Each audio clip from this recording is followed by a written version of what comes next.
Baik, selanjutnya pertanyaan datangnya dari hamba Allah. Beliau bertanya, Assalamualaikum Ustaz, Assalamualaikum. bagaimana cara mengatasi anak yang temperamen dan egois? Silakan Ustaz. Ya. Bagaimana cara menghadapi anak yang temperamental atau egois? Sebagaimana telah kita ketahui bahwa dalam mendidik anak itu adanya fase-fase yang sering disebut dengan karakter perkembangan atau fitrah perkembangan. Kalau anak yang temperamental dan egois itu masih di bawah 7 tahun, ya, padahal di bawah 7 tahun itu adalah masa-masa penuntasan egosentris, ya, masa-masa penuntasan egosentris mereka. Maka kita harus berpikir dalam hal ini dua kemungkinan. Dia temperamental dan egois itu, yang pertama itu memang potensi dia. Potensi dalam hal ini kalau kita kaitkan dengan bakat, itu adalah bakat-bakat dalam hal mempengaruhi orang lain, yaitu commander. Ini yang mana dalam bakat ini bisa digunakan untuk peran seperti pemimpin, ya, kepala sekolah, manajer, kemudian pemasaran dan sebagainya. Itu pertama, ya. Jadi itu potensi yang belum tampak buahnya. Kemudian kemungkinan yang kedua, dia temperamental dan egois itu, ya, bisa jadi itu adalah jeritan hatinya. Akibat apa? Akibat mungkin terlalu kita tekan anak itu, atau mungkin luka hati akibat perilaku orang tuanya, sehingga anak itu merasa hatinya tersakiti, sehingga dia berbuat ulah. Nah, dua kemungkinan itu kita harus paham. Maka apabila anak yang di bawah 7 tahun itu ternyata kita sudah berbuat baik, ya, mendidik dengan benar, kita betul-betul mendampingi anak yang dituntaskan egosentrisnya kok masih seperti itu, maka kita berpikir positif bahwa itu adalah potensi anak. Potensi anak yang belum tampak buahnya sehingga tampak seperti kenakalan. Tapi kalau ternyata mungkin akibat dia terluka hatinya, kita mungkin pernah membentaknya atau melarangnya, atau hal yang lain yang membuat hatinya luka, maka itu adalah jeritan hatinya.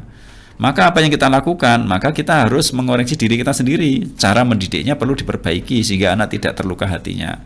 Jika perlu kita minta maaf kepada anak sehingga luka hatinya bisa terobati. Maka kalau hatinya terobati, insya Allah dia tidak akan berbuat demikian. Ini. Dan perlu diketahui bahwa masa di bawah 7 tahun adalah masa-masa penuntasan egosentris. Dalam hal ini anak merasa paling penting sendiri. Itu wajar dan itu normal.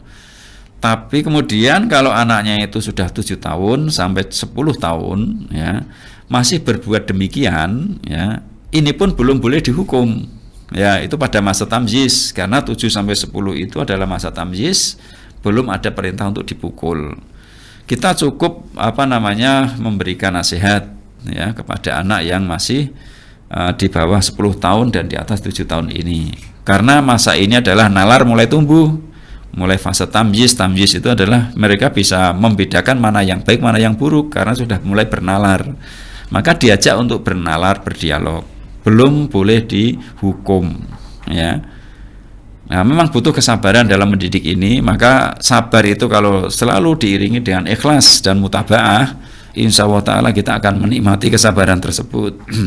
Kemudian kalau ternyata anak itu sudah 10 tahun dan kita ketahui anak tersebut fitrah iman atau karakter iman sudah tumbuh, kemudian karakter belajarnya sudah tumbuh, kok 10 tahun itu masih nakal, maka boleh dipukul, ya, dengan pukulan yang tidak menimbulkan bekas, ya, pada tubuh anak tersebut, tapi membuat anak itu jera untuk tidak mengulangi perbuatannya.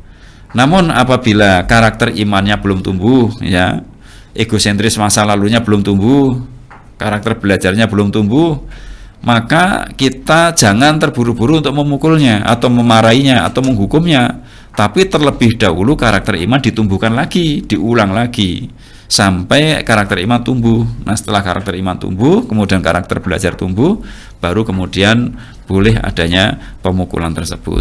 Kemudian kalau anaknya sudah balik, itu beda lagi masalahnya. Ya, seharusnya balik itu sudah tidak nakal lagi karena dia sudah dewasa, ya. Bahkan kalau anak sudah balik itu dihukumi dosa. Termasuk dalam hukum di negara kita pun anak-anak yang sudah dewasa itu sudah terkena undang-undang sehingga bisa dihukum itu. Ini. Makanya untuk yang sudah besar itu beda lagi cara cara menanganinya, mungkin dengan langsung nasihat atau mungkin dengan cara diberi rasa takut pada dirinya bahwa nanti kalau berdosa Allah tidak mengampuni, bisa masuk ke neraka dan sebagainya. Ini.